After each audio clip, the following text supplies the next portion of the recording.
liquidity IT division. She is a certified Scrum Master, SSM Safe Agile, and has been focusing on partnership and delivering in various technology leadership roles for 14 years.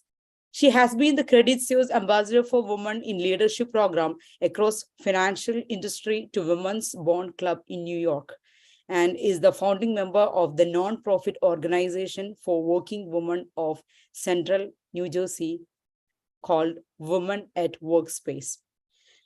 And I would like to invite Reina for a few words. Reina, please welcome Reina.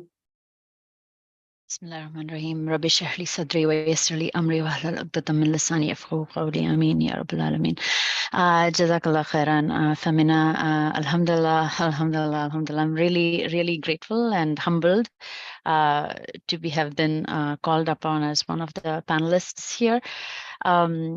I believe Femina has already given a high-level view on where I come from. To add on to that, I think where I would like to help, if I can, is for those sisters out there who think that they have taken a break, or there is no way I can possibly get back into the workforce, or I am stuck in a dead-end job. I don't know how to move forward from here. Inshallah, I hope I can help out with any of our conversations today, inshallah. I started myself into this country as an H-4 visa person. I didn't have anything when I came in here except my bachelor's degree. And I'm here to tell you that it doesn't matter. What matters is your attitude, your intention, and inshallah, Allah will show you the way. Alhamdulillah, we have such a great religion that tells us to, keep looking forward and to say that and to believe that our forward is going to be much better than our backward. So let's keep looking forward, inshallah ta'ala, and looking forward to having all the conversations here, inshallah. Thank you, Reina. Thank you so much. Let's move on to the third panelist, Dr. Ria. Dr. Ria is a physician by training. She has been the National Medical Director of Population Health, Health Economics and Outcomes for the Legacy Healthcare Partners Medical Group, Vita Medical Group for 21 years plus, and then most recently Optum Health. She is currently Chief Medical Officer for a healthcare technology company, Experic MD, and she is a certified physician investigator with 500 plus research studies and numerous publications in her career. I would like to invite Dr. Ria for a few words. Dr. Ria, please welcome. Thank you, Femina. Assalamu alaikum to all the sisters out there. And I'm really honored and thank you for inviting me. I just want to say that, yes, we all have come to this country and have made a living for ourselves. And there's so much opportunity here for all of us. Pinne എല്ലാവർക്കും ആരെങ്കിലും എല്ലാവരെയും help ചെയ്യുന്നുണ്ട്. ഒരാളും ഇന്ന് ഒറ്റയ്ക്ക് successful ആയിട്ടില്ല. അള്ളാഹു help ചെയ്യും, പിന്നെ അള്ളാഹു ആരെങ്കിലും കൊണ്ടുവരും നമ്മളെ ഹെൽപ്പ് ചെയ്യാൻ. അപ്പോൾ it's important to take that initial step in whatever you want to do. You can learn, you can reach out to any university. Everyone's very, very helpful. So I feel honored that I'm here and I can share my struggles as well as my success and be there for you guys, be there for my sisters. So we can all grow together. And especially, I think it's our duty, since we are first generation or immigrants to this country, to pave the way for the rest of us. Thank you.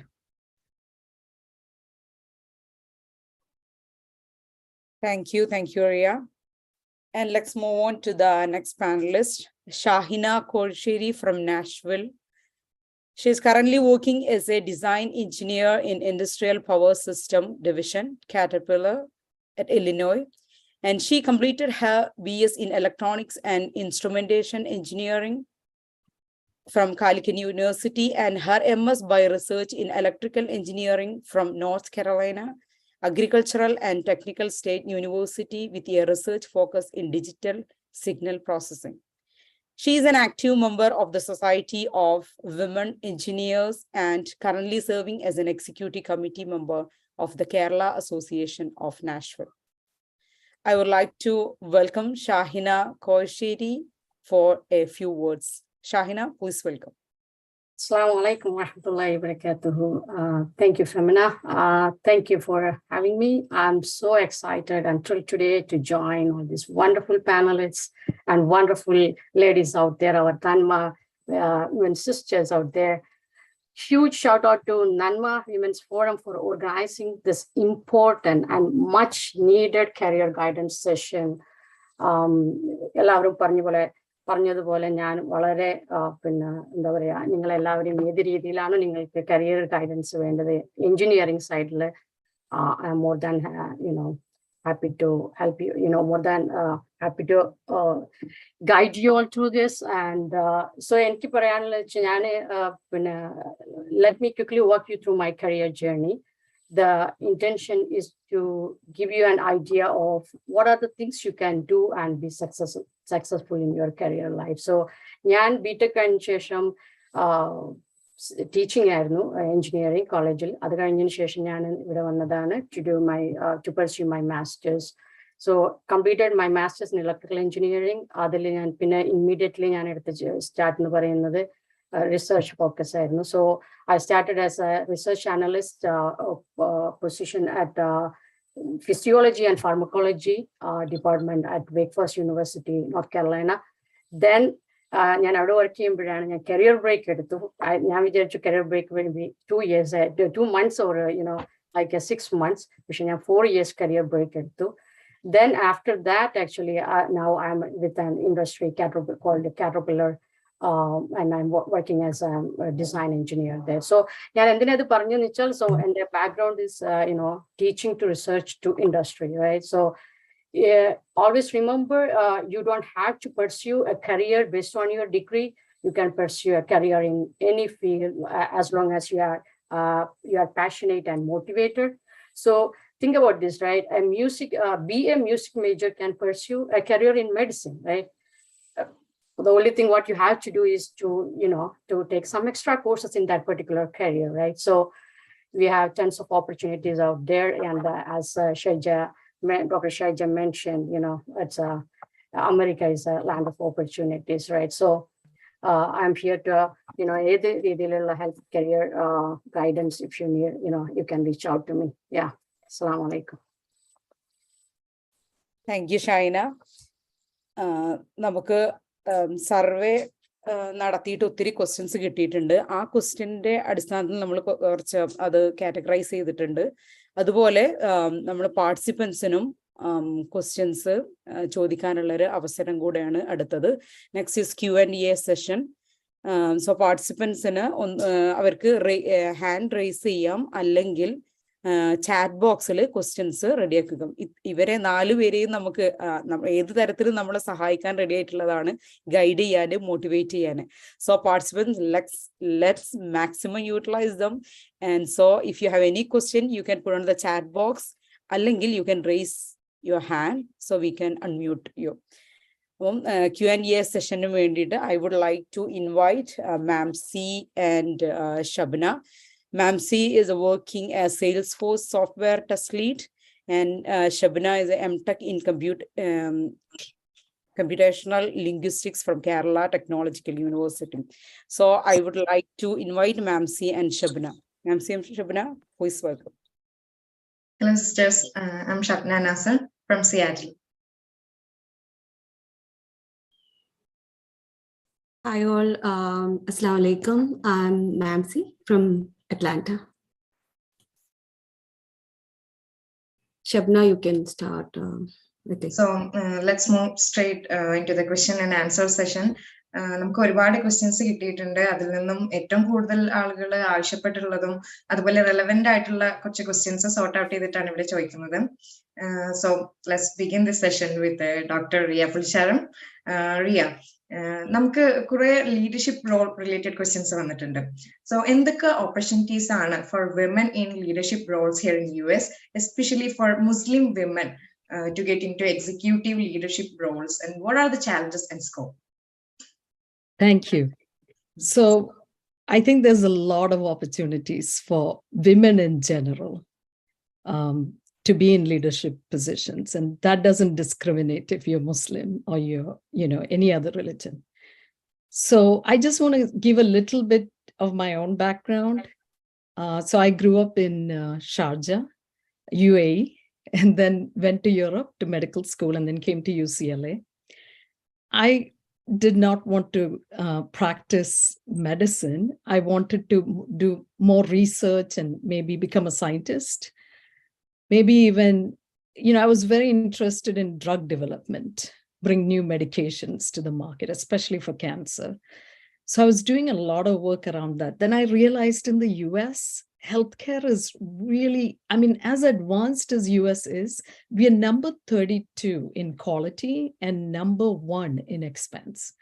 So we are spending a lot of money, but we are not achieving quality.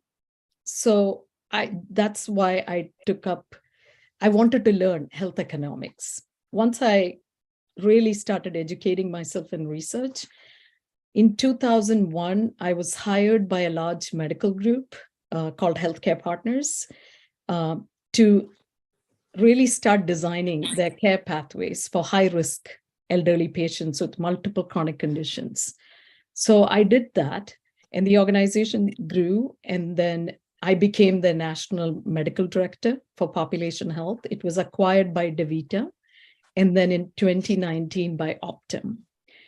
And I started taking care of these high-risk patients at home. And then in 2020, I left to start my own venture, healthcare technology company, building algorithms, designing care pathways. And then in 2021, I co-founded another healthcare technology company to take care of cancer patients, especially breast cancer patients, how to get them to treatment as soon as possible, as soon as they're diagnosed, to the right treatment. So in doing all that from the beginning of time when I came here and then started working towards my career, in every step, I found somebody that helped me. But I also had to put a lot of hard work. So how do you get into leadership positions? So it's not something, they always say leaders are naturally born. I don't believe that. I feel there are some people that are more talented than others, but you do have to work at your skill set. So if you are in a career, you're in a position, or you want to start your own company, you have to think about, first of all, hard work will be, that is, everybody knows that. The second thing is, hard work alone won't get you there. So you also have to make sure you show results. Results are going to be very important. Then you have to be intentional. So by intentional, what I mean is, and it's something that you have to work at. It doesn't come naturally to anyone. If people tell you that, I'm a natural leader, it doesn't happen.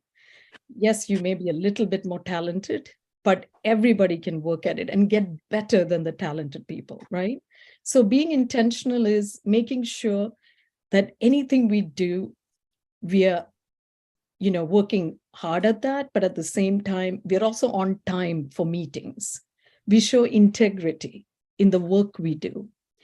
We also gain trust, not just of our superiors, but also our team, our colleagues. And then we also have to, especially being a woman coming from another country, having an accent, it's important that we integrate into the other teammates, their culture. We also understand and be compassionate. And we work on our own communication, because the way we sometimes speak is we translate Malayalam to English, and then it may come across not in the way that, they might understand. They might hear the tone in our voice and may think maybe we are upset, even though we are trying to explain things. So we have to work at that. And all these things will be something, if you take as a pain point, then it may not be fun for you. But I think you need to take it as a challenge, an opportunity, right? And also, we get emotional as women and we are sensitive. We tend to take things personal. We have to make sure we take negative and positive things as good feedback and work on it. So then we continuously improve our knowledge. So what I want to say is there are lots and lots of opportunities out there. And if you are in a career right now, in a position, then make the best of it, learn. And of course, you have to, last but not the least, it's very important that you have to like what you're doing. You have to be passionate about what you're doing. So if you don't like it, then you can't be a leader in something you're doing because you don't like it, right? And also in an organization, some people are doing everything. They're working on, getting good results, doing a good job, but then they're not recognized no matter what they do. The leadership has a different idea. Then that's also leadership where you have to make a decision, right? So it's very important that you work on yourself, on your skill sets and grow. And also, I just want to say that it's also an opportunity for us. For example, I make sure that, when Eid is there, we don't have a holiday, but I make sure, and everybody in my team knows, Eid, I'm going to be off 1 or 2 days. And I explain to them what Eid is about. And I also make sure I meet my neighbors. I also make sure that, I can lead, the others can see our culture through me. So I have to be intentional. And once they recognize, no organization will, organizations are looking for leaders. And as women, we have more leadership. No offense to my brothers, but women are leaders in their own homes. They're the center. They have to be sacrificing. They have to give back. They have to. So even in a leadership position, you have to spend some free time bringing your teammates to, focusing on the growth of your teammates, growth of others, compassion. All these things will get you to your destination. So I think it's not just, a wish, but I think as first generation, like I said, and immigrants, we Muslim women have to take every opportunity to showcase how great our principles and our culture is, and we can show that through our career. Thank you.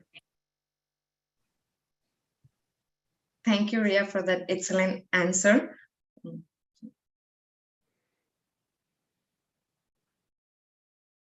Hi all.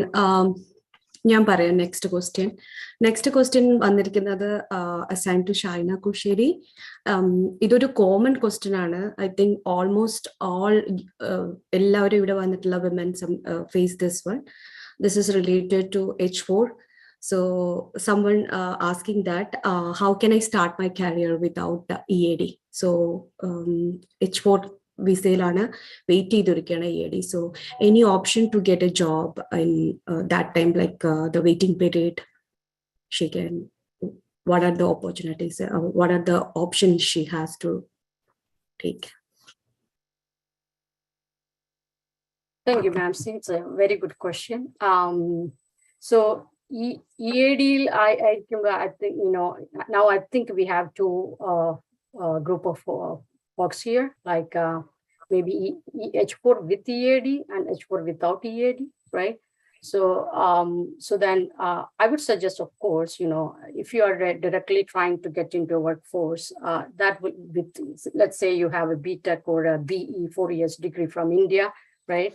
Then you took some career break and now you are trying to get into workforce directly. You may face some challenges for sure, right? Because if you are applying for a entry level job, you may get a response from companies saying that you are not a recent graduate, right? So the second challenge you may face is like, if you are applying, then you are thinking, okay, then let me go ahead and apply for a experienced job, right? Then you may get a response saying back that you do not have enough experience. So I'm talking about core engineering, it's electrical, electronics, or mechanical engineering, right, etc. So of course, my first, what I will tell you, if EAD H4 right, maybe you may not be able to work to get any other work, right? So of course, I can, tell you different paths, right? The first path, prime path, of course, to get a good core engineering job is to pursue master's, definitely, right? So it's like a 1.5 years of commitment. Maybe you can go with multiple options with course option, thesis option, and project options, right?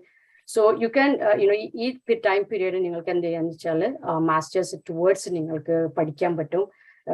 അല്ലെങ്കിൽ prepare ചെയ്യാൻ പറ്റും. ജോബാണ് question എങ്കിൽ അതിലേക്കും വരാം. പക്ഷേ second option ഇപ്പൊ നിങ്ങൾ വിചാരിക്കാൻ think ചെയ്യാൻ ഇപ്പൊ 1.5 years കമ്മിറ്റ്മെന്റ് എനിക്ക് പറ്റില്ല, then second option is to do a short-term courses like a master's in data science. Nowadays it's on campus and off campus opportunities are there, right? So you can do that. Then third option, of course, is community colleges. It's again short duration of time period. It's like you can pursue an associate degree, or you can pursue a certified course, right? So EAD ഇല്ലാതെ നിങ്ങൾക്ക് എന്ത് ചെയ്യാൻ പറ്റുന്നുണ്ടെങ്കിൽ അടുത്ത option of course it's volunteering opportunities, right? So നിങ്ങൾക്ക് നമ്മൾ universities പോയി university labs or always volunteering opportunities. So volunteer opportunities കിട്ടുന്നതുകൊണ്ട് you will get that experience which you can definitely show in your resume, right? So what we are trying to do is here to fill this gap, right, in your resume to get your new position, right? So EAD H4 and the understanding is go and talk to your universities, right? And I think only H4 നിങ്ങൾക്ക് എന്തായാലും പഠിക്കാൻ പറ്റും, right? The only thing maybe you may not be able to get it like the stipend or this fellowship. So prepare towards any like either you can take this time to prepare towards your master's like a GRE or a TOEFL. So check with your university. That's one thing. So definitely the second path, as I mentioned, go through your go and talk to your nearest community college. Then third option is the volunteer opportunities. Then once you have this H4 EAD, right, then you can start to look for full-time jobs. So that not in the you have something to, you should have something to show in your resume. Yeah, I hope that this answer will be helpful. Thank you. Thanks. Thanks for this more information.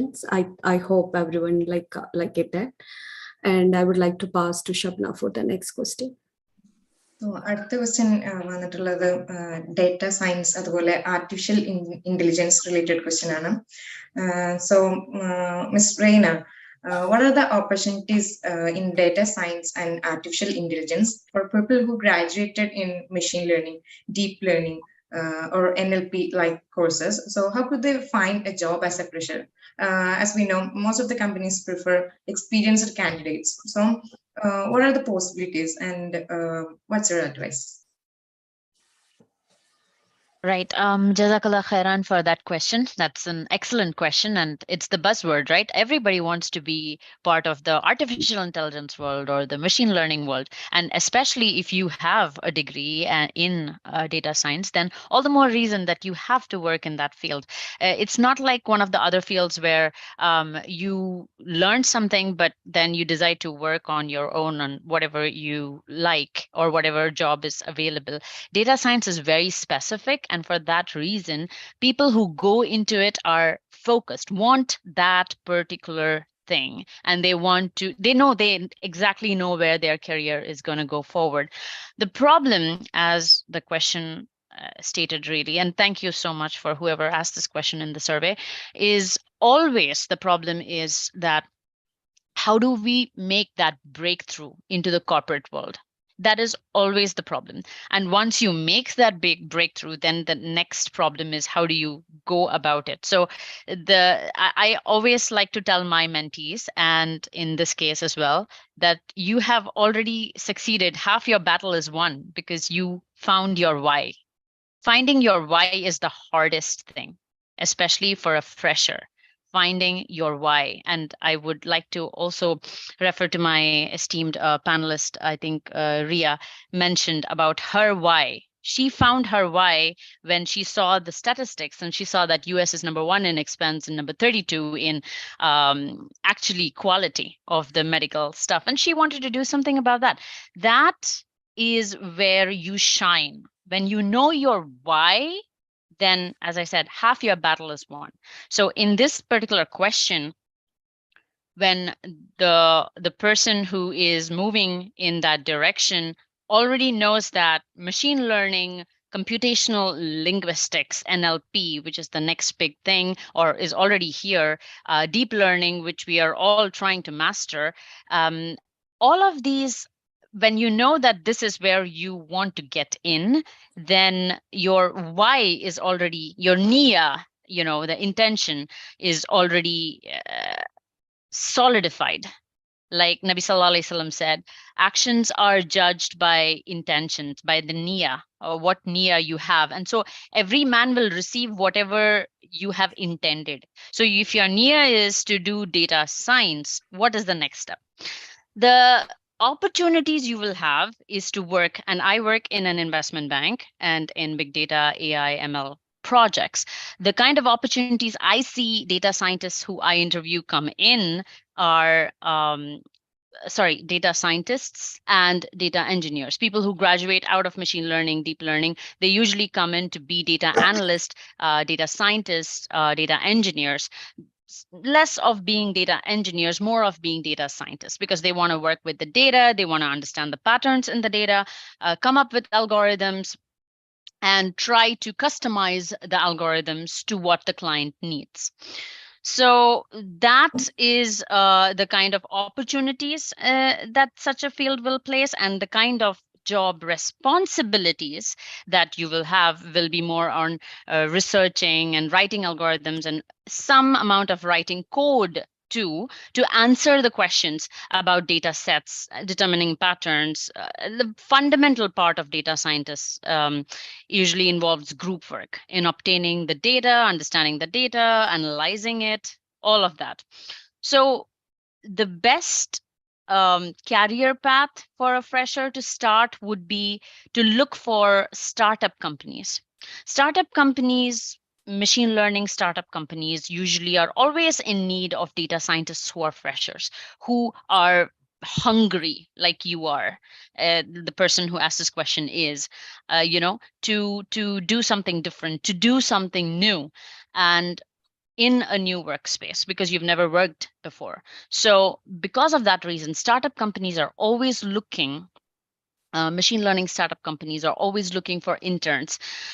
You will do well if you upgrade your LinkedIn profile to reflect that you are looking for startup companies. You are looking for companies that have machine learning kind of projects in them. That will really give you a step up, boost that for you. പക്ഷെ അതിന്റെ കൂടെ ഏറ്റവും കൂടുതൽ what do you say, the impact വരുന്ന ഒരു സാധനം എന്താന്ന് പറഞ്ഞാൽ, if you have the statistical knowledge, if you know how to play with statistics, then you are there, you're on your way. If you know how to massage the data, if you know how to read the patterns, then, as I said, the first step is being an intern in a machine learning kind of a startup company. And then from there, if you are, if you're a self motivator, right? Like you learn by yourself, you don't need someone else or a company to better your skills, then I would say look at some websites like udemy.com, udemy.com, or coursera.com, because they have really good courses. And practical labs and applications where you can actually implement this. Some of the certifications that I personally look for when I'm trying to interview for data scientists on my programs are usually Cloudera certified associate, like a CCA data analyst, IBM data science professional certificates, or I think there's one more, Azure data scientist association certification.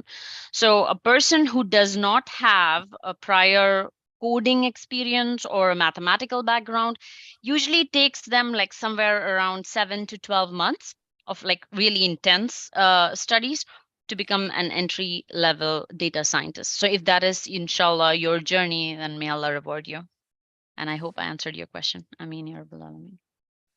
I just wanted to add on to what Raina was saying is, because I work a lot with startup organizations, and it's also a great area, like in the area that I'm working on is in the medical field.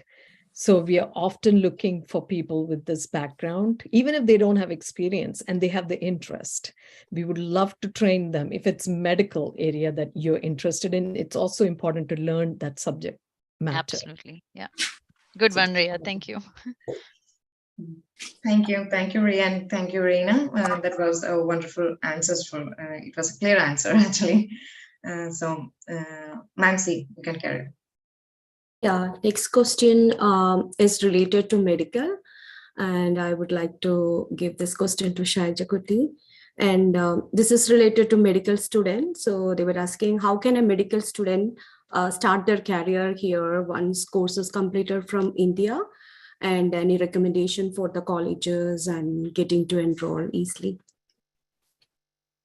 So usually after MBBS നാട്ടിൽ നിന്ന് കഴിഞ്ഞ് വരുന്ന ആൾക്കാർക്കാണെങ്കിലും ഇവിടെ വന്നിട്ട് USMLE step 1 step 2 പിന്നെ മുമ്പൊരു CS എന്ന് പറഞ്ഞിട്ടൊരു ക്ലിനിക്കൽ സ്കിൽസിന്റെ ഒരു എക്സാം ഉണ്ടായിരുന്നു. പക്ഷെ അത് ഇപ്പൊ എടുത്ത് മാറ്റി, ഈ കോവിഡ് വന്ന സമയത്ത് എടുത്ത് മാറ്റി. പിന്നെ സ്റ്റെപ്പ് 3 എക്സാം. സോ ഇവിടുത്തെ യൂണിവേഴ്സിറ്റിയിലുള്ള ഇവിടെ പഠിക്കുന്ന മെഡിക്കൽ സ്കൂളിൽ പഠിക്കുന്ന ആൾക്കാർ ഇവിടെ പഠിക്കുമ്പോൾ തന്നെ USMLE സ്റ്റെപ്പ് 1ഉം സ്റ്റെപ്പ് 2ഉം ഒക്കെ അവരുടെ ഫസ്റ്റ് ഇയറും സെക്കൻഡ് ഇയർ കഴിയുമ്പോൾ സ്റ്റെപ്പ് 1 എടുക്കും, തേർഡ് ഇയർ ഫോർത്ത് ഇയർ കഴിയുമ്പോൾ അവർ USMLE സ്റ്റെപ്പ് 2 എടുക്കും. So they don't take any break in their career once they are in medicine. അപ്പൊ നമ്മൾ നാട്ടിൽ നിന്ന് വരുന്ന സമയത്ത് നമ്മൾ അവിടുത്തെ മെഡിസിൻ കഴിഞ്ഞ് നമ്മൾ അവിടുത്തെ ഇന്റേൺഷിപ്പ് കഴിഞ്ഞ് ഇവിടെ വരുമ്പം നമ്മൾ എപ്പോഴും ഒരു ബ്രേക്ക് എടുത്തിട്ടുണ്ടാവും അതെടുക്കാനായിട്ട്. അപ്പം usually people from here they don't like seeing people with break in between. കാരണം വെച്ചാൽ അവർക്ക് എല്ലാ കരിയറിലും നമുക്കറിയാം nobody likes people with break in between. So ഇപ്പോഴത്തെ റീസെന്റ് ഗ്രാജുവേറ്റ്സ് ഞാൻ കുറെ പേര് കണ്ടിട്ടുണ്ട്, അവര് ഒപ്പം ആ കരിയർ പോയിക്കൊണ്ടിരിക്കുമ്പോൾ തന്നെ USMLE സ്റ്റെപ്പ് 1ഉം സ്റ്റെപ്പ് 2 ഒക്കെ എടുത്തിട്ട് വരുന്ന ആൾക്കാരെ ഞാൻ കണ്ടിട്ടുണ്ട്. പക്ഷെ അത് ചെയ്യുമ്പോൾ അവരെന്താ ചെയ്യണേന്ന് വെച്ചാല് ഇവിടെ വന്നു കഴിഞ്ഞിട്ട് ഉടനെ അവര് എന്നുവെച്ചാൽ അവര് സ്റ്റെപ്പ് 1 കഴിഞ്ഞിട്ടുണ്ടെങ്കിൽ you can do rotations here. നമ്മൾ മെഡിക്കൽ സ്കൂൾ കഴിഞ്ഞിട്ടില്ല എന്നുണ്ടെങ്കിൽ it's very easy to, because you are applying as a medical student. നാട്ടിൽ നിന്നുള്ള ഒരു മെഡിക്കൽ സ്റ്റുഡൻ്റ് ആയിട്ട് നമ്മൾ അപ്ലൈ ചെയ്യുമ്പം നമുക്കിവിടെ മെഡിക്കൽ റൊട്ടേഷൻസ് ഇപ്പോൾ ഓരോ യൂണിവേഴ്സിറ്റിക്കും നമ്മൾ അപ്ലൈ ചെയ്യുമ്പം നമുക്ക് ആ മെഡിക്കൽ സ്റ്റുഡൻ്റ് ആയിരിക്കുമ്പോൾ നമുക്ക് ആ റൊട്ടേഷൻസ് എടുക്കാനായിട്ട് കുറച്ചും കൂടി എളുപ്പമാണ്. പക്ഷെ നമ്മൾ ഗ്രാജുവേറ്റ് ചെയ്ത് കഴിഞ്ഞിട്ടുണ്ടെങ്കിൽ you are not a medical student, so they don't give you that opportunity. നമ്മുടെ ആ ഓപ്പർച്യൂണിറ്റി പോയി. പിന്നെ ഇവിടെ വന്നു കഴിഞ്ഞിട്ട് even though you are preparing for these exams, you should not take more than, you should not take more than 1 year to finish of those exams. It's not like, I won't say that it is an easy exam, it's a tough exam. പക്ഷേ അത് ചെയ്തുകൊണ്ടിരിക്കുമ്പോൾ തന്നെ, ആ exam ചെയ്തുകൊണ്ടിരിക്കുമ്പോൾ തന്നെ you have to do some volunteer work. Because if you don't do the volunteer work, or if you don't do any observership, if you don't do some research, then there is a hole, and they know that you are preparing for the exams, but then still people don't like that gap in between. Appam most of the places have volunteer works, angana research opportunities, angana cheyidukonde 1 year nulil you can apply for residency. And residency മുമ്പത്തെ പോലെ എപ്പോഴും it's always tough. It's not like easy way to go into residency because നമുക്കൊക്കെ നാട്ടിൽ നിന്ന് വരണ സമയത്ത് ഇപ്പൊ നമുക്ക് ഗ്രീൻ കാർഡോ നമുക്കിപ്പോ സിറ്റിസൺഷിപ്പും ഉള്ള ആൾക്കാരാണെങ്കിൽ it is a little bit easier because the program doesn't have to sponsor your visa. But if you need a visa, that is a totally different thing. And മുമ്പൊക്കെ ആൾക്കാർ H1 വിസ കൊടുക്കുമായിരുന്നു. ഇപ്പൊ പക്ഷെ H1 visa അങ്ങനെ കൊടുക്കില്ല. J1 എന്ന് പറഞ്ഞിട്ടൊരു വിസയാണ് കൊടുക്കുക. അപ്പൊ J1 വിസയിൽ വന്നിട്ടുള്ള പ്രോബ്ലം എന്താന്ന് വെച്ചാല് J1 വിസ കഴിയുമ്പം 2 years you have to go for like waiver job ഒക്കെ ചെയ്യണം. എന്നുവെച്ചാൽ അണ്ടർ റിസർവ്ഡ് പോപ്പുലേഷനിൽ പോയിട്ട് പ്ലേസസിൽ പോയിട്ട് നമ്മൾ 2 കൊല്ലം വർക്ക് ചെയ്തിട്ട് then you get into H1. അങ്ങനെയാണ് അതിന്റെ ഒരു ഇത്. അല്ലെങ്കിൽ നമ്മൾ തിരിച്ച് നാട്ടിൽ 2 കൊല്ലം പോയിട്ട് തിരിച്ചു വരണം എന്നുള്ളൊരു കൺസെപ്റ്റ് ആണത്. പക്ഷേ യൂഷ്വലി അതാണ് ഇത് ചെയ്യുന്നത്. പക്ഷെ the break getting into the residency is the tougher part. What I would say is that ആ ഒരു ബ്രേക്ക് വരുത്തി കഴിഞ്ഞിട്ട് കയറാനായിട്ട് ഭയങ്കര പാടാണ് ശരിക്കും പറഞ്ഞാൽ. കാരണം see they look at the scores, they look at the every time they look at the scores, they look at how many years you're out of the fellowship, which college you came into, what you were doing all these years, and then all the time did you show that you are interested in that specific career or a path. അത് ഭയങ്കര important ആണ് അവർ നോക്കണത്. കാരണം especially നമ്മൾ നാട്ടിൽ നിന്നൊക്കെ വരണ സമയത്ത് അവരതൊക്കെ നോക്കും. പിന്നെ ഒരു ബ്രേക്ക് നമുക്ക് കിട്ടിക്കഴിഞ്ഞ് കഴിഞ്ഞാൽ പിന്നെ നമുക്ക് അവിടെ നിന്ന് പോകാൻ പറ്റും, കയറി പോകാൻ പറ്റും. പക്ഷെ ആ first break is always harder. അപ്പൊ ഏതൊരു പുതിയ ഗ്രാജുവേറ്റും നാട്ടിൽ നിന്ന് വരുന്ന ആൾക്കാരാണെങ്കിൽ ഞാൻ പറയണമെങ്കിൽ the earlier you finish off your exams, the better it is for you to get into residency. You're getting into fellowship. Everything is that way. It is easier. I hope I answered the question.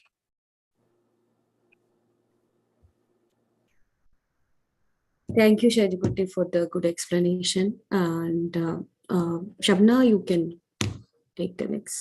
Okay. അടുത്ത question ഒരു IT related ആണ്. നമുക്കിടയിൽ majority പേരും career break എടുക്കേണ്ടി വന്നതായിരിക്കും. Because as women we have to take care of our family, kids and so on. So how they come back to work also? Is there any returnship programs or any other ways for those who wish to restart their career after a long break? And question Shahina Koisheriyodaanu. What do you have to say on that, and what's your thought as an experienced person?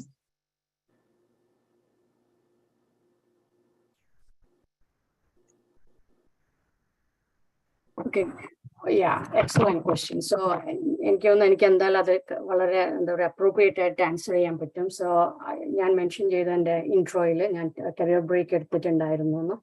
അതിനുശേഷം ഞാൻ തിരിച്ച് ഇപ്പോഴത്തെ എൻ്റെ current Jobin caterpillar ജോബിലേക്ക് വന്നിരിക്കുന്നത്.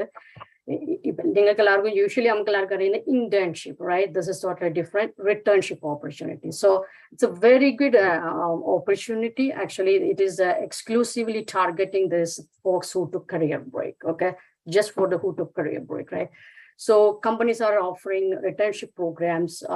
They are calling it as like a STEM re-entry task force, okay? So Caterpillar is in that STEM re-entry task force, and they are calling it as like a returning professionals development program. And then whereas Dell is calling it as a career restart, IBM is like tech re-entry, etc., etc. So a lot of companies are recently joining into this STEM re-entry task force. So definitely I think എല്ലാവരും പോയിട്ട് ഞാൻ അതിന്റെ link share ചെയ്യാം. പിന്നെ അതിൽ Asurian, Caterpillar, Dell, Schneider, Cummins, Medtronic, Intel, IBM, a lot of companies, Ford, GM, etc., they all are offering these returnship opportunities. So you can, go and search for any returnship opportunities out there from these companies. Okay, so that is regarding this returnship program, right? So go ahead and check for this. I will share this links, in our chat window. So go ahead and explore this link. Yeah. Sure, thank you. That was really നല്ല helpful ആയിട്ടുള്ള കാര്യമായിരുന്നു. Next, move on, Mansi. Hi. Next question, Raina. It's related to software testing. So how can one with or without any IT background could start their path in QA or testing? Any recommended courses, or how can they get to connect with the IT consulting companies too? Right. No, thank you so much for that question. Again, QA related question, right? Yeah. So I started my career as a business analyst, and then from there on, I went on to being a project manager and then program manager. During that path, I have subbed in for being test manager, done some amount of QA work on the side, not because I had any such role or responsibility, but because more of I was cast into that. There was a particular time in our particular project where the QA was not available, and I had to step in. We didn't have the budget, and we needed to get the QA in. It was a regulatory commitment project. So we just managed. In that time, what I found, and what I leveraged my resources. Of course, I stepped in, but I leveraged my resources. എൻ്റെ അടുത്ത് ഒരു BA ഉണ്ടായിരുന്നു, business analyst. അയാൾക്ക് business അനലിസ്റ്റിനേക്കാള് ടെസ്റ്റിംഗിൽ interest ഉണ്ട് എന്ന് തോന്നി. So then I started coaching him little by little and getting him in there. So from that perspective, I can answer this question. But before I do, I just want to add on one more thing to the previous question that Shahina actually answered really, really beautifully. I had come into this country too as an H4 person. And from there, for me, I had a young kid, 6-year-old, 4-year-old at that point in time. And then I decided to do my master's in information systems. It was tough. Nobody tells you that. It is tough juggling campus jobs, assignments, a 4-year-old, and a traveling husband on consulting job. So nobody will tell you that that is hard, but I can tell you this for sure.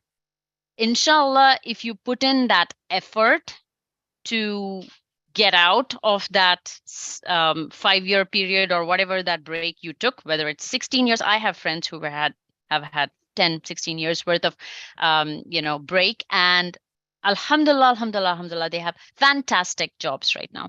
So it is a struggle. It's an uphill battle.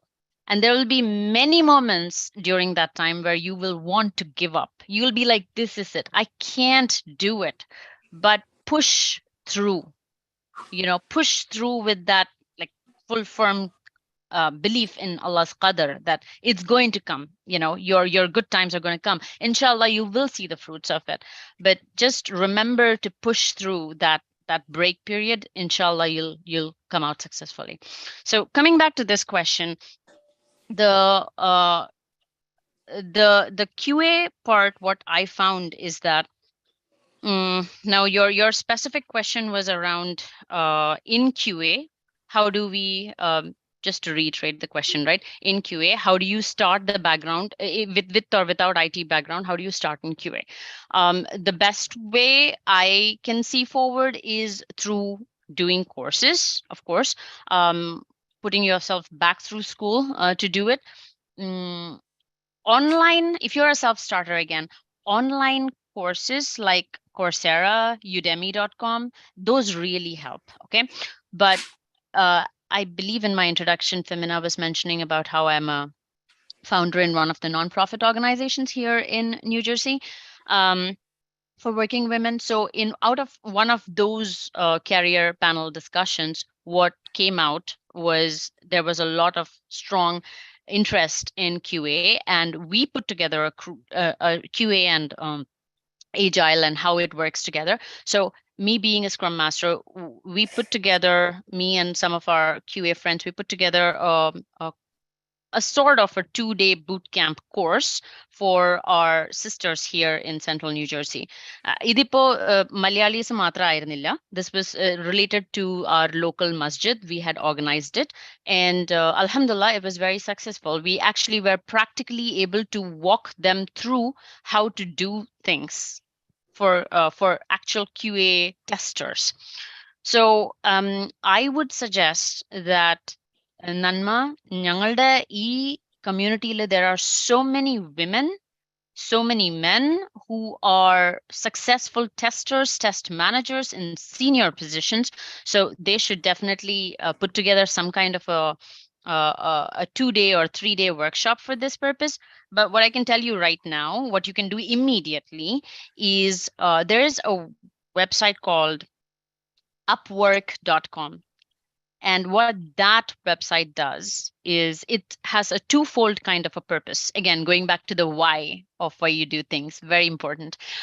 So the Upwork.com, what it does is it gives you the opportunity to put yourself out there as a freelancing job hunter. So the job hunter and the job, the person who's looking to hire people, both have that common platform. There are really good companies like NASDAQ, IBM, Microsoft who actually recruit from there. What they look for is raw, fresh, out of the box thinking talent. And what you can do there is you just go there and you keep practicing your skill set, learn something new in some like a theoretical website like Udemy or Coursera, and then go to upwork.com and try to do some of your work in there. These companies, they keep looking for fresh talent there, and they spot the talent based on your work. So it's not like based on your resume or who you're claiming yourself to be, but actual work. And then based on that, they will reach out to you. So that's one way you can move forward. There are what I call consulting to hire companies. I don't know if you have it in your particular area. Whoever asked this question, you should look for that. These companies usually are consulting companies, but they provide training to hire, training to placement hiring potential. So what they essentially do is they'll train you on how to be a QA, how to be a tester, how to be a test manager, and then they will tell you how to go about doing it. They'll give you the practical experience for it with small little projects of their own company, and then they will sell your resume, sell your skill sets to other companies who are their clients, and you will get a job that way.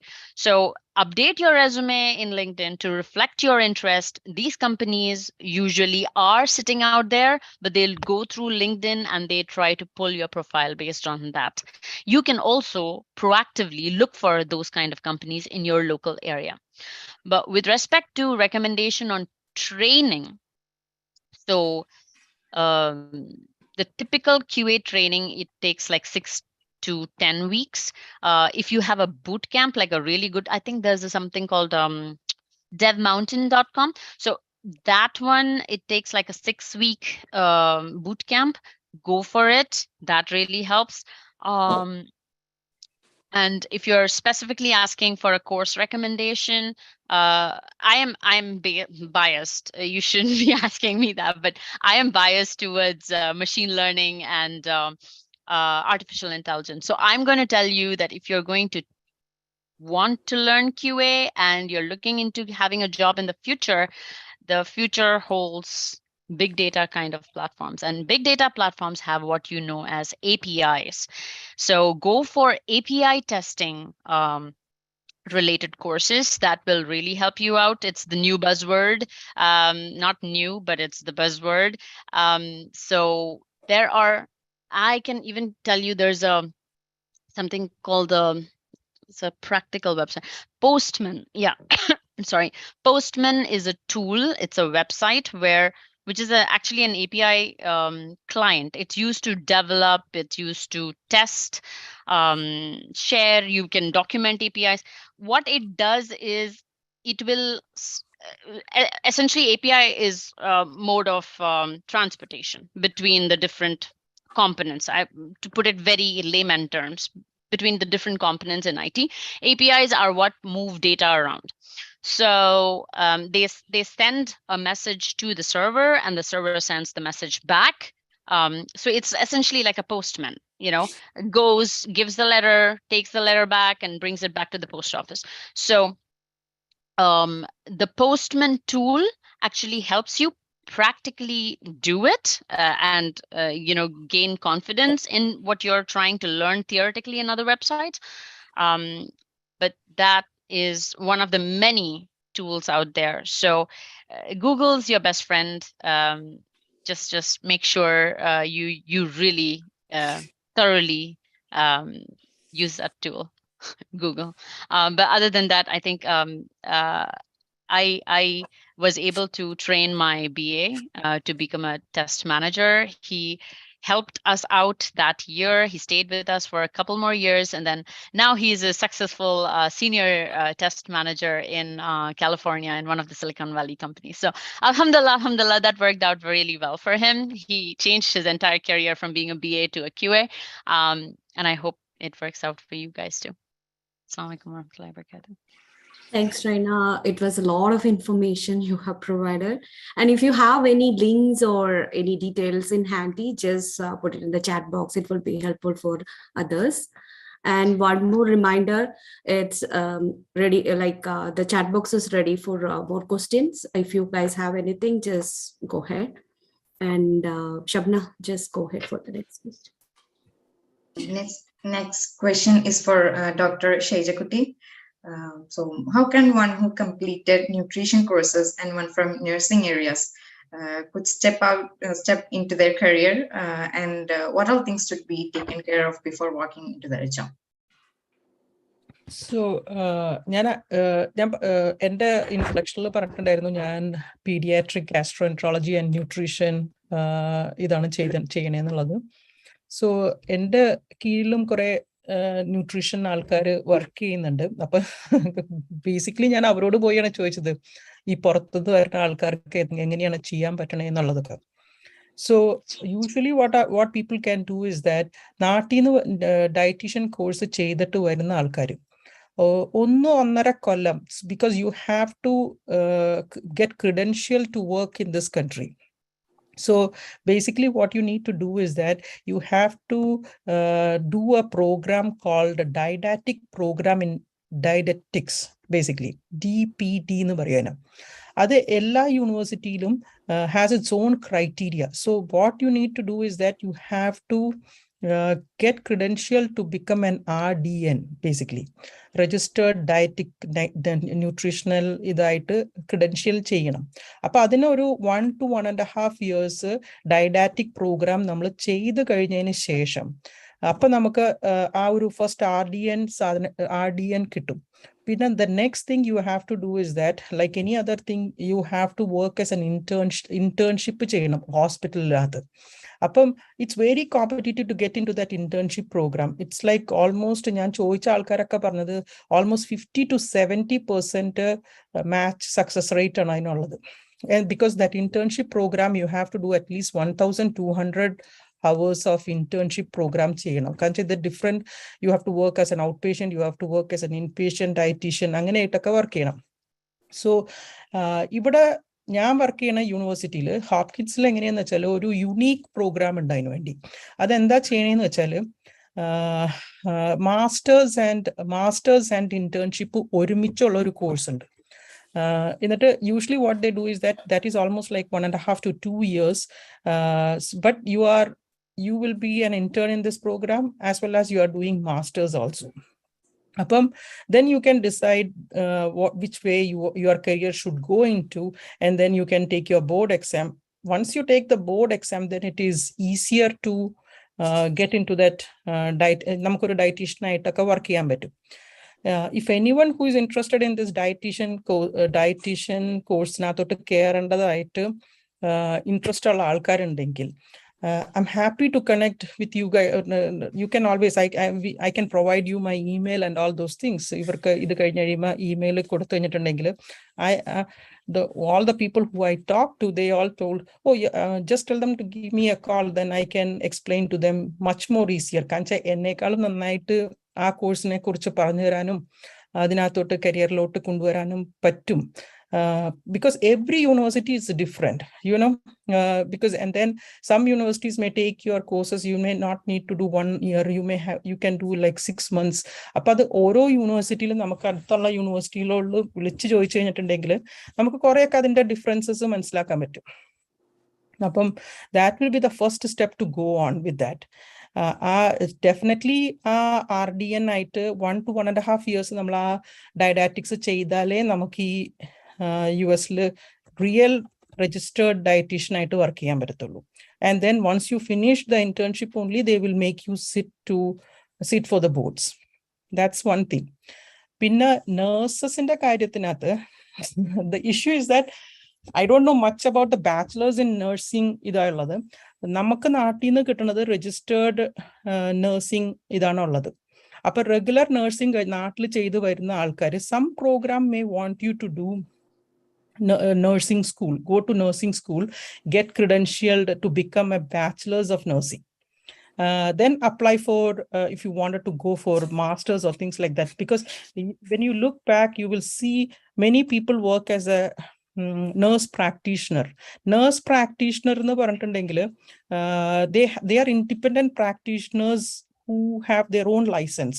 They are not under നമ്മുടെ physicians-ന്റെ കീഴിലല്ല, they work on their own licence. അപ്പം അങ്ങനെയുള്ള ആൾക്കാരാണെങ്കിൽ bachelors കഴിഞ്ഞിട്ട് usually they work for some time.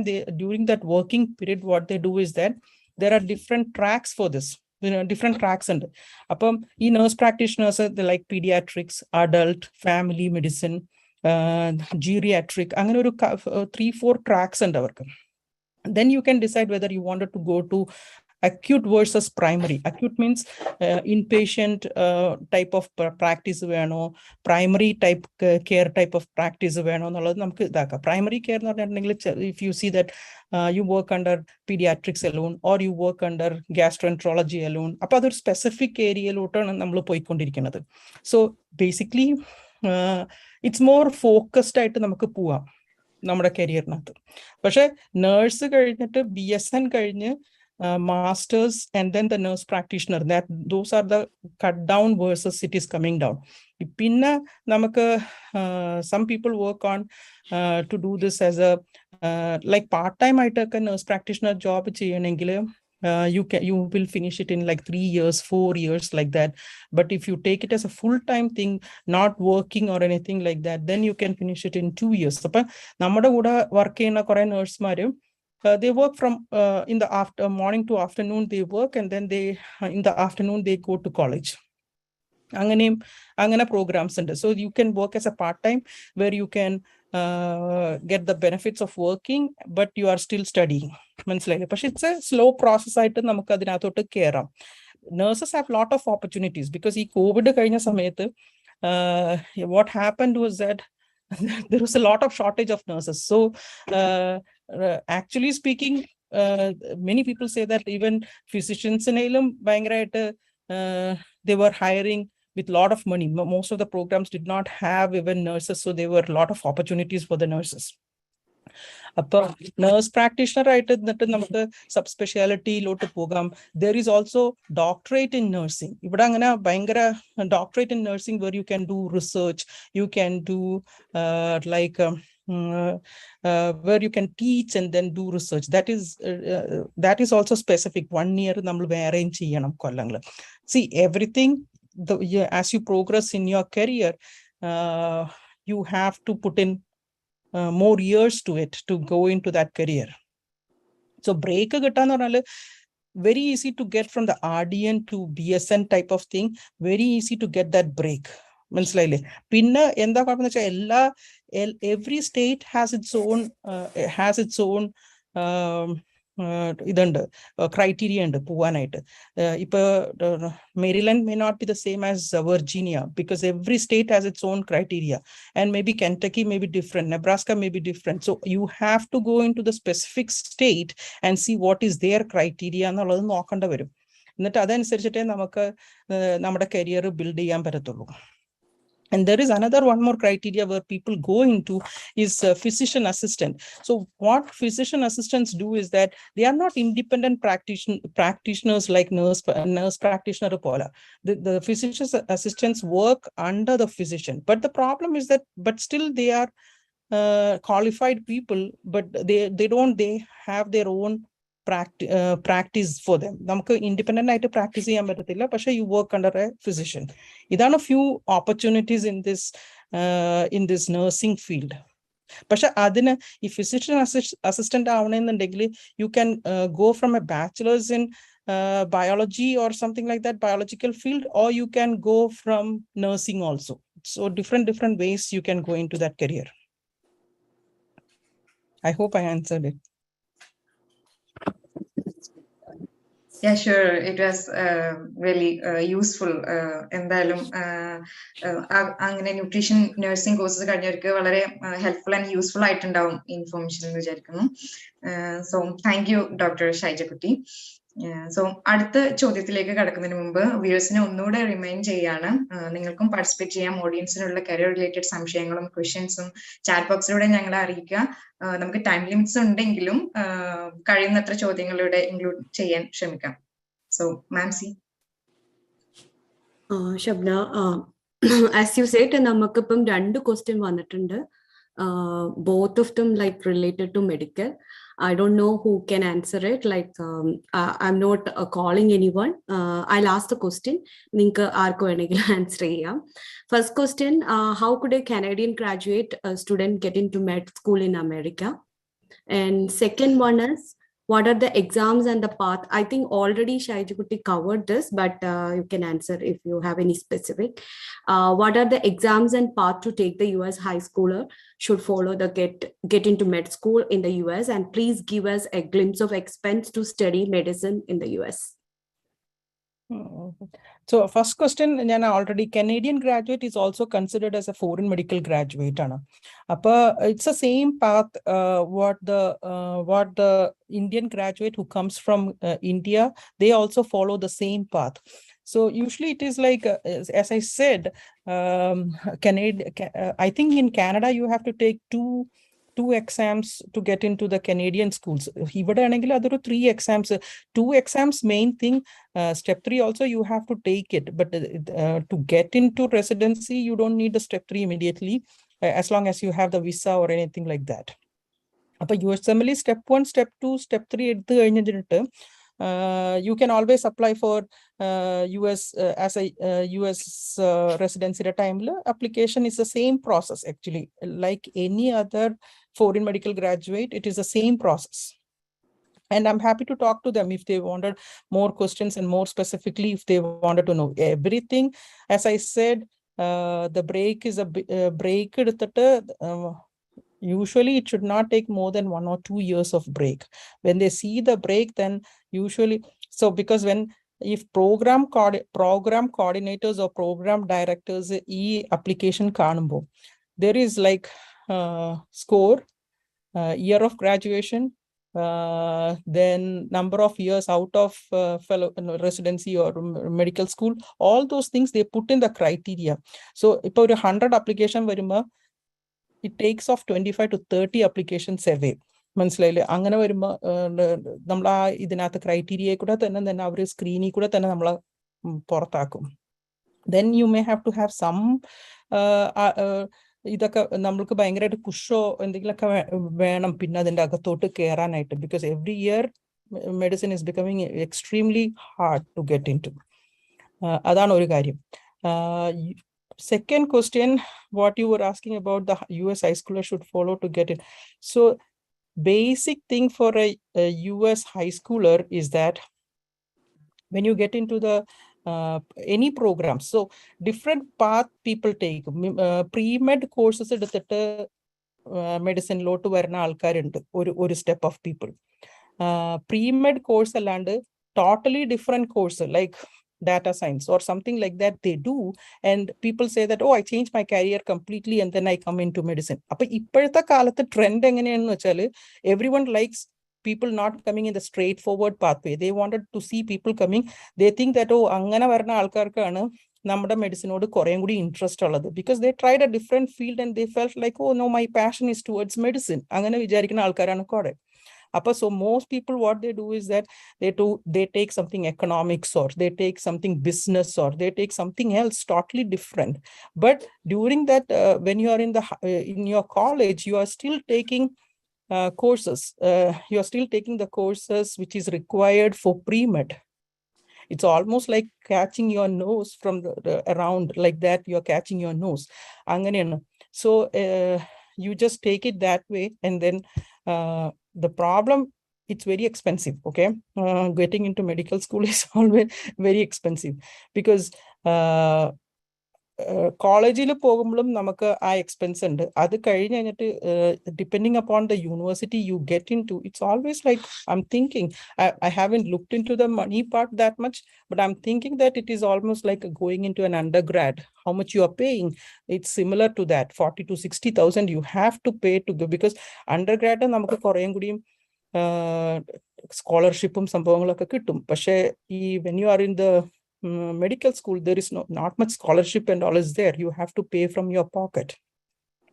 So it's like 40 to 60,000 ആണെന്നാണ് എൻ്റെ മനസ്സിൽ പറയുന്നത്.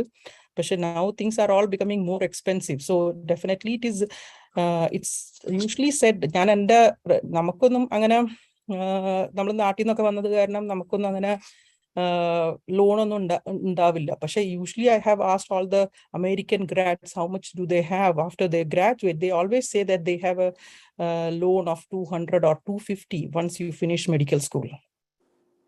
So what they do is that once they get into the residency, കഴിഞ്ഞിട്ട് ജോലിക്ക് കയറുന്ന സമയത്ത് they bargain with the people, saying that, okay, I'll stay with your program for 3 years, 4 years, pay off my loan. അപ്പൊ അങ്ങനെയൊക്കെ അവർ bargain ചെയ്തിട്ടാണ് usually അവർ കടന്നു പോവാറ്. So it's always expensive, but see, once this is your passion to go into medicine, then go into medicine and then return back in a different, you can always pay it off. You know, I just want to add to what Shaija is saying. Thank you, Shaija, for that. If you're a high schooler and you want to go to medical school, my younger son is on that journey now. He's in pre-med.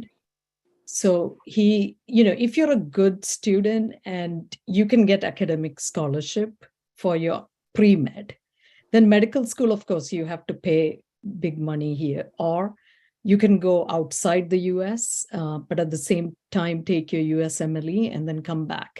So the other thing also the high schooler needs to, first of all, you know, in olden times, you know, all our parents wanted us. Either you become a doctor or you get married. That's why I went to medical school, so to avoid marriage. But I think here it's really if they really want it, and are they going to put in the hard work? And if they really want it, another thing we do, especially, you know, I always have high school students or people who just finished their pre-med doing research rotations. So they do an internship, or they really try to work in the area that they want to go into. Another point I want to say is what's become very interesting, and what I really think is a good aspect of US medical schools now, they're not looking for the smartest, you know, the IQ. They're also looking for EQ, emotional, you know, efficiency, right? So they're looking for kids or students who are wanting, you know, why do they want to be a doctor? Because what they found is the people who, the way they were choosing physicians in the past, those physicians were very good academically, but their bedside manners or how they're taking care of patients, they couldn't connect with patients.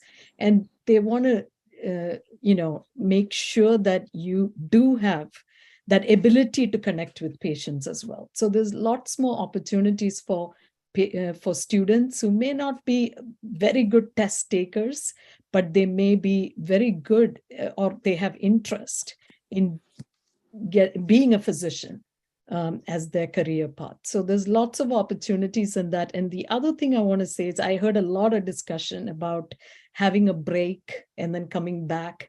So many of us have to take breaks because of many reasons. Maybe we came into this country, we are trying to settle down, or we have family members that are sick, we take breaks. And that's okay, because you can always come back. Again, it all matters to what is it that you want to do? What is the career path you want to take? Start your own, even a restaurant. If you're good at cooking and you want to start your own restaurant, everything matters. Is the biggest thing is, do you really want to do something? And I can tell you a little bit of a story of my mother. She worked in UAE, in Sharjah, and she was in the bank as a teller. And then when I got my citizenship, I had her come here and she got her green card. She was sitting at home. She was bored. So I asked her to start volunteering.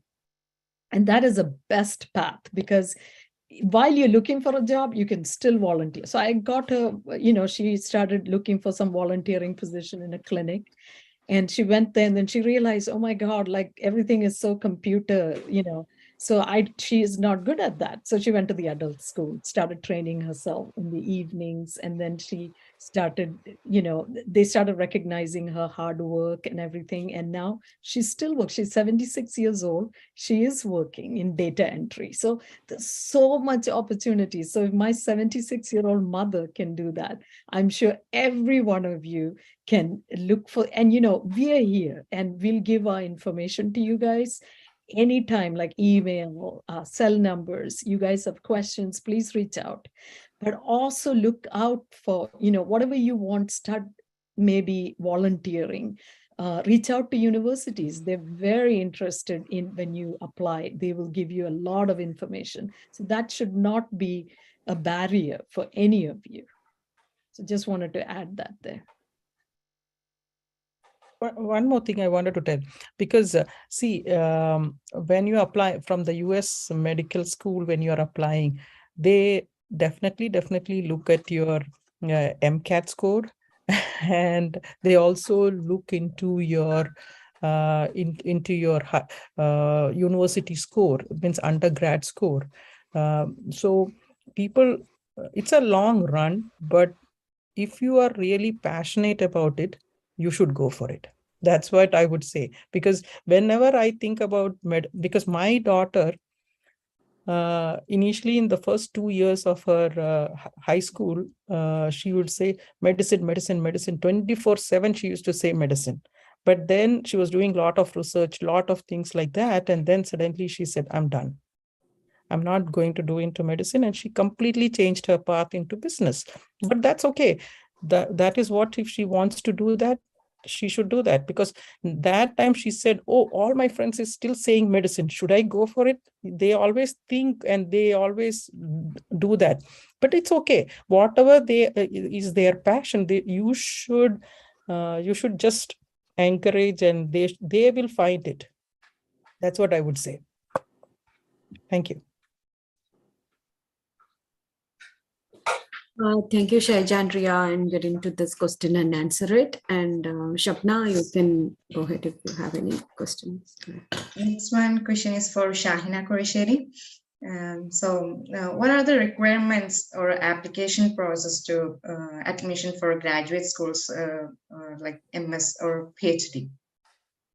Yeah, good question. So, time 122. So, tips answer and tips. So, usually graduate school requires GRE and TOEFL mainly. Masters graduate school website, you may be seeing that GRE there. But in university, local university, you go and check with them.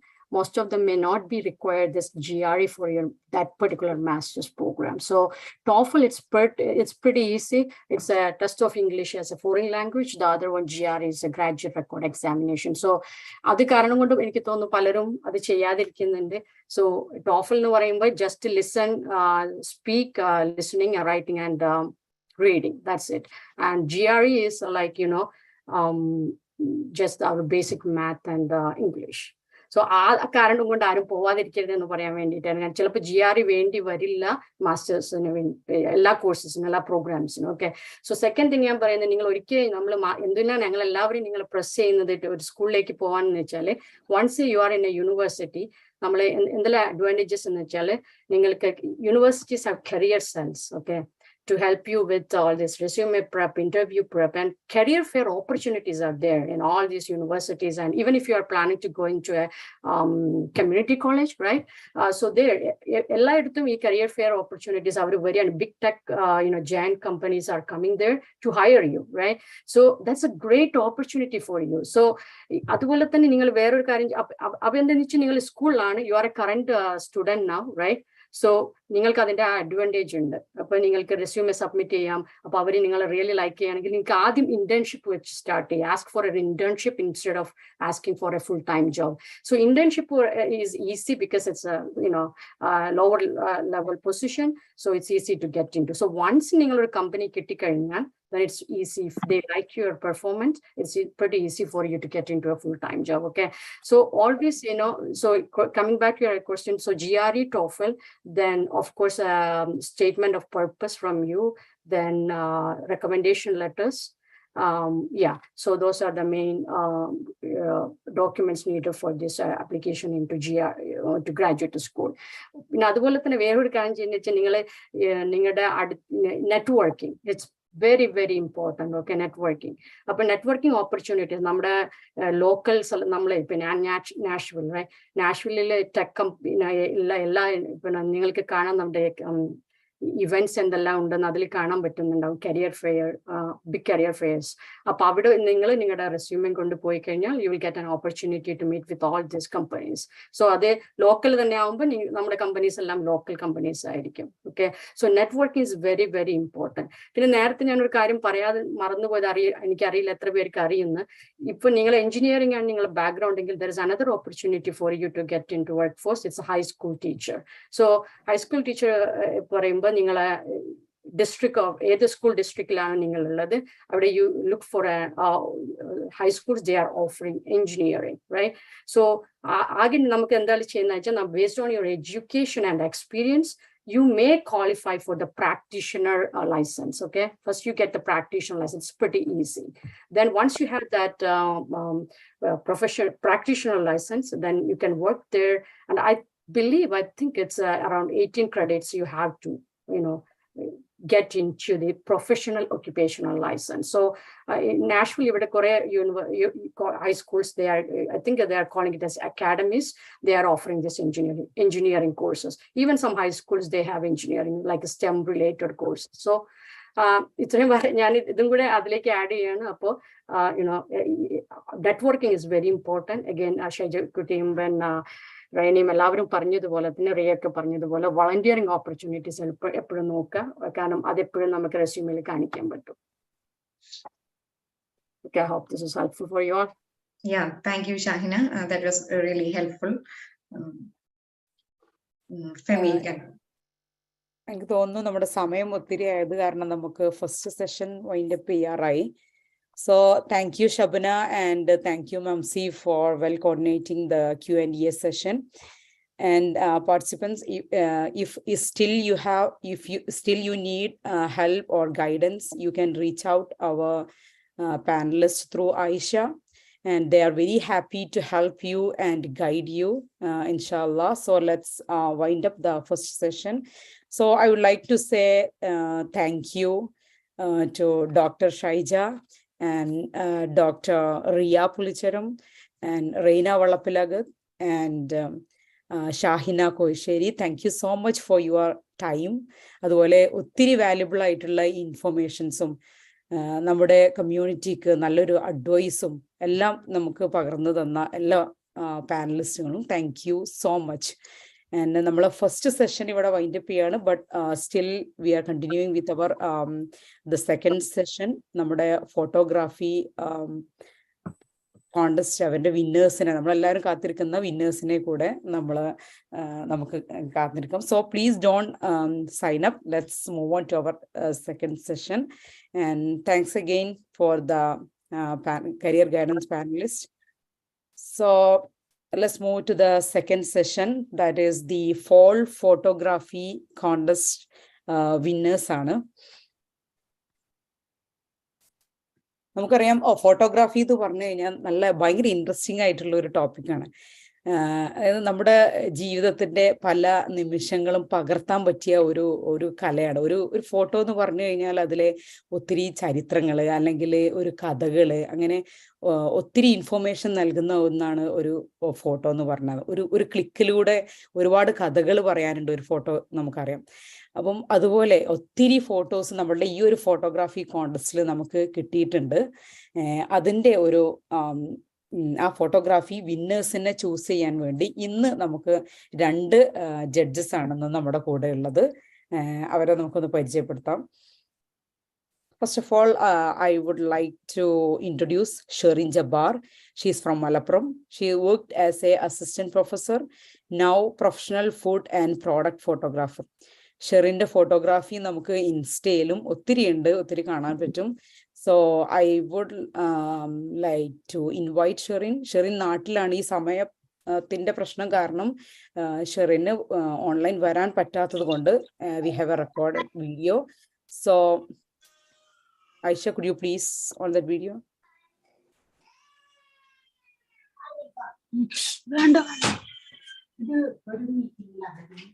Hello everyone, ഞാൻ ഷെറിൻ ജബ്ബാർ, മലപ്പുറംകാരിയാണ്, ഫോട്ടോഗ്രാഫറാണ്, specialising in food and product photography. Also I have started newborn photography recently. Very happy to be part of this fall photography contest. ഈ കോമ്പറ്റീഷനിൽ നിങ്ങളുടെ photography judge ചെയ്യാൻ കിട്ടിയ chance ഞാൻ വളരെയധികം സന്തോഷിക്കുന്നു. അതുപോലെ തന്നെ ഇനി നെക്സ്റ്റ് ഇങ്ങനൊരു കോമ്പറ്റീഷൻ ഉണ്ടാവുമ്പോൾ there are few things which you have to keep in your mind. ഇപ്പോൾ ഫോൾ ഫോട്ടോഗ്രാഫി എന്ന് പറയുമ്പോൾ ഈ ഒരു ലാൻഡ്സ്കേപ്പ് നിങ്ങൾ എല്ലാവർക്കും ഈക്വലി അവൈലബിൾ ആണ്. ബ്യൂട്ടിഫുൾ ലാൻഡ്സ്കേപ്പാണ്. അപ്പോൾ അതിൽ you have to make sure that there should be something that makes your photograph unique. Appo you should try bringing some elements like rule of compositions ningalku try aakam, allengil you can play with the lighting or make yourself a subject in the landscape. Angane endinglum oru interesting element if you can bring into your photographs, that will make your photo or image unique. Appo next time ingane oru competition ningal undavuvaanengil please keep this in mind. Anyway, thank you so much. All the best. Bye-bye. Thank you, Sherin. And the next judge is Shabana Hamid. She is from Dallas, Texas. She is shooting people for almost 10 years. And she started a food photographer and quickly gravitated toward people and creating moments to memories. She also have a full-time job as an office manager for custom integrated system. And I would like to invite Shabana for announcing our winners. Shabana, please welcome. Hello, assalamu alaikum. Since Pamina has already introduced me, so I don't have to repeat that. I'm currently in Dallas, Texas, based here. So Sherin, it was an honor to work with Sherin. I have been following Sherin for a long time. Sherin is a fan, so it was very flattering to work with her. We had a total of 68 entries, the fall photography contest. So picking 10 from that was not easy, to be honest. And it's a great theme. പക്ഷെ ഷെറിൻ പറഞ്ഞ ഒരു ഇതിന്റെ കൂടെ എനിക്ക് 2-3 കാര്യങ്ങൾ add ചെയ്യാനുള്ള എന്താണെന്ന് വെച്ച് കഴിഞ്ഞാൽ നെക്സ്റ്റ് ടൈം ഏത് തീമാണെങ്കിലും ഇപ്പൊ fall is a beautiful theme. Fall എന്ന് പറയുമ്പോൾ തന്നെ എല്ലാവരും automatically gravitate towards fall colours എന്ന് പറയുമ്പോൾ leaves and trees and landscape. which is great. But then the problem is, if 68 entries in the, how do you stand out? So you can use a lot of technical aspects of photography, but instead of getting into that and making it complicated, കാരണം എല്ലാവരുടെയും phones-ൽ തന്നെ excellent photography provisions on it. So if you're going to use your phone or DSLR or whatever medium you want to use to shoot, try to make it personal and don't worry about rule of thirds and composition and all that if you are just doing this for fun. Try to make it personal. I know there are some rules, if people padilla nu parnu idinte adondana ningal koodalum landscape shoot cheythu, but landscape is not the only fall idea, right? When you think of fall, think of what fall means to you. Maybe it means a nice fall themed dinner, or fall outfits, or fall shoes, boots. What if the theme is winter? നമ്മൾ ഇപ്പോൾ ഡാലസിൽ താമസിക്കുന്ന ഒരാൾ ഈ കോമ്പറ്റീഷന് participate ചെയ്യുകയാണെങ്കിൽ winter എന്ന് പറഞ്ഞു കഴിഞ്ഞാൽ നമുക്ക് ഇവിടെ സ്നോ ഒന്നുമില്ല. അപ്പോൾ how will you shoot that? So think about that next time you get a theme. Try to make it personal, what it means to you, than what it looks like on greeting cards or calendars or whatever. That will make your photo stand out. അതാണ് എനിക്ക് പറയാനുള്ളത്. And we picked 10. നമ്മൾ രണ്ടുപേരും കൂടെ we had some common pictures that we liked. Adinte kuda we discussed and we picked 10. I think Aisha has a video of the 10 that we picked. I don't have the name of all the 10. I only have the numbers. So I think she'll have a little video to show all the 10 finalists.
Shabana mute ആണ് തോന്നുന്നു. I'm so sorry, I didn't realize. As you saw, those were the 10 nominations. Our 10 finalists, we picked the 3 winners. Third place in the start. Third place winner is Jaslina Kalaikunni, New Jersey. Just give it a second for that picture to upload. First, third prize. So we picked this. This was one of my picks.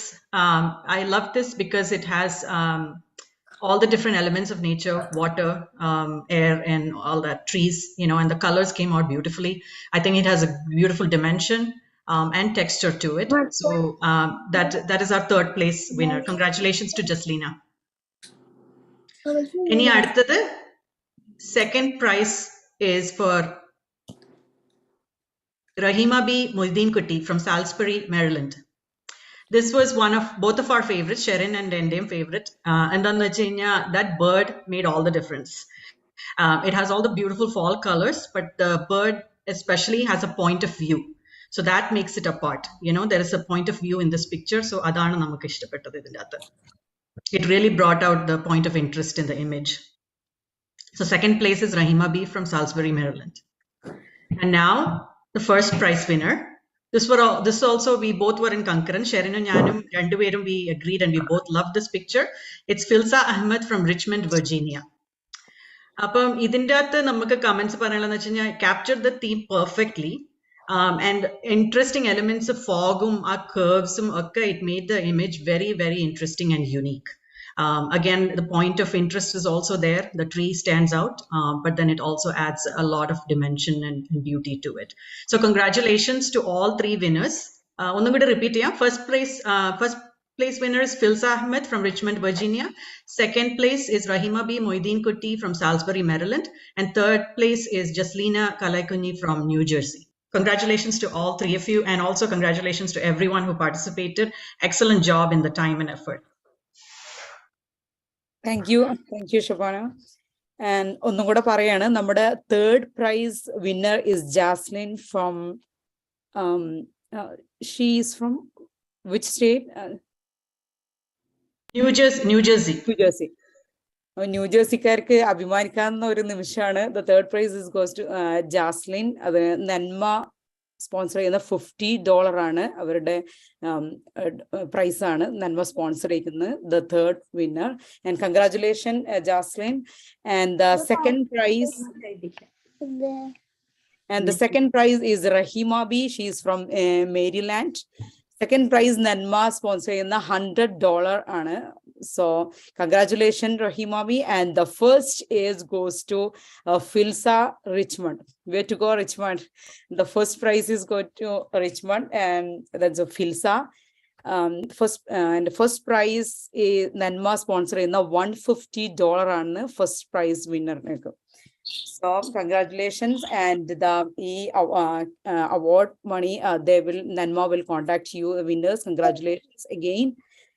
ഇനിയും reach up to the stars എന്നല്ല, എല്ലാവർക്കും ഇനിയും മുന്നോട്ട് ഉയരാൻ പറ്റട്ടെ എന്ന് ആശംസിക്കുകയാണ്.